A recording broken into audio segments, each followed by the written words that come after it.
and to begin with, it was very hard. But I remember the very first meeting I came to. I think it was a Friday night meeting, just after it was all happened, and the very first song that was sang was that song we sing, "I go to the rock of my salvation, when all the world around me is sinking sand, on Christ's solid rock I stand." And I just sort of couldn't believe that was the song. Yeah. I mean, you sing it so many times, but at that moment, it meant so much inside, and that really was the start of getting through the whole situation. And I remember particularly that verse, "All things work together to those that love God and are called according to His purpose." And it was just the faith that I had in God, which I'd had from my upbringing, and just the support of everyone in the church that got me through it. And I remember the people at work. I think I had one day off over the whole time, and they were just amazed at how well I'd sort of handled everything compared to people they knew. Which, I mean, normally sort of people in the city, they end up sort of drinking a lot or sort of going really down the tube. But thanks to God, I came through it, and in the end, met Lisa. Yeah, but what would you say to people that find themselves in that situation, Keith? I would say that, well, to be honest, without God and a faith in God, I would say it would be almost impossible to get through it.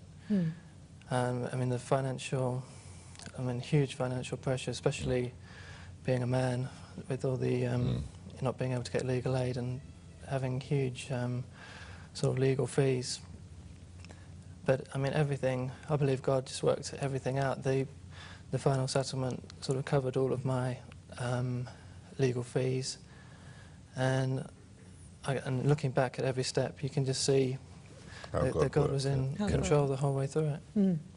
That is one of the problems with that. Did you feel rejected at all, the thought that maybe you'd done the wrong thing, or did you feel that Christians would despise you? Did you get that feeling? No, not at all. I mean, I'd say one of the most wonderful things about this church is that it is just one big family, and everybody cares for each other. I remember sort of going to see the bishop, and he was just very straight and plain. There's sort of no sort of messing, or there was no sort of element of feeling sorry for yourself. It was just sort of, you need to do this, and this.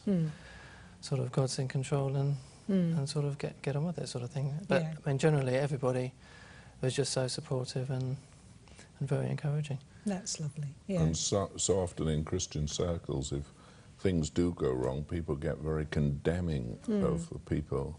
But you didn't find that at all. No, not at all. No. I mean, I must admit, when it first sort of happened, I thought, oh my goodness, what are my friends going to think? What are people going to think of me? But it just wasn't like that at all. No. Yeah.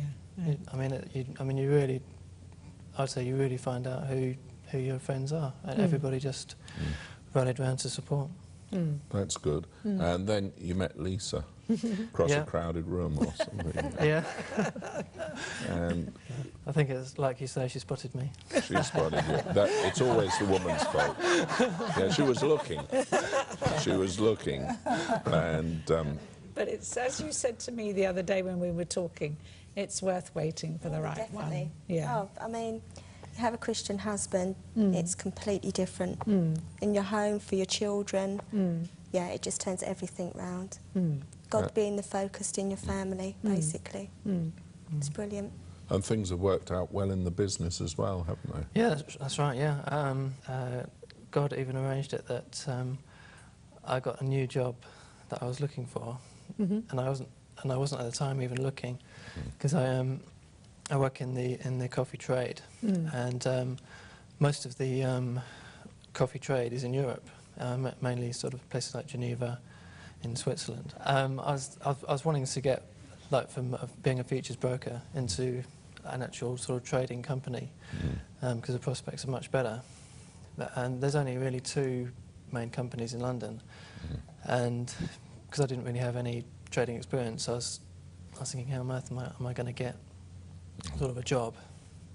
Sort of, one, because there's only 2 places in London, so I'm going to have to go abroad, and I didn't really want to do that because I didn't want to sort of leave Penile. And then one day I was just at work, and my boss said to me, I think I've got something which is going to interest you. And it turned out that a friend of his for a long time was a manager of this sort of coffee department in Mayfair. So actually getting the job was a miracle in itself, because I had, they said they'd see me because they wanted someone who was sort of my age. But when I had my first interview, they said, we're going to be up front with you. We'd already interviewed someone twice, and we're sort of 90% sure that they're going to get the job, but for some reason they said they would interview me anyway. So I had an interview with the finance director and the manager, and they invited me back for a second interview, and I ended up getting the job. And well, there we are. I remember Lisa was absolutely amazed, and financially it made up for the extra money that I was having to pay for my children. So it all worked out That's really lovely. well. So God really gave you back what you'd lost, and more. And the other thing was, when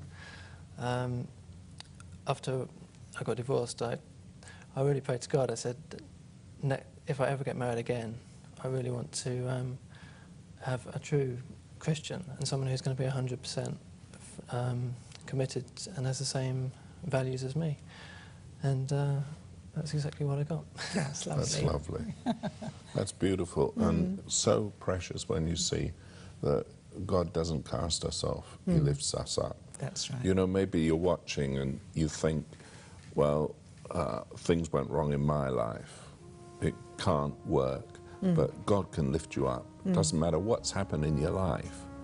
God is a God of a second chance, and He wants to reach in and reach you.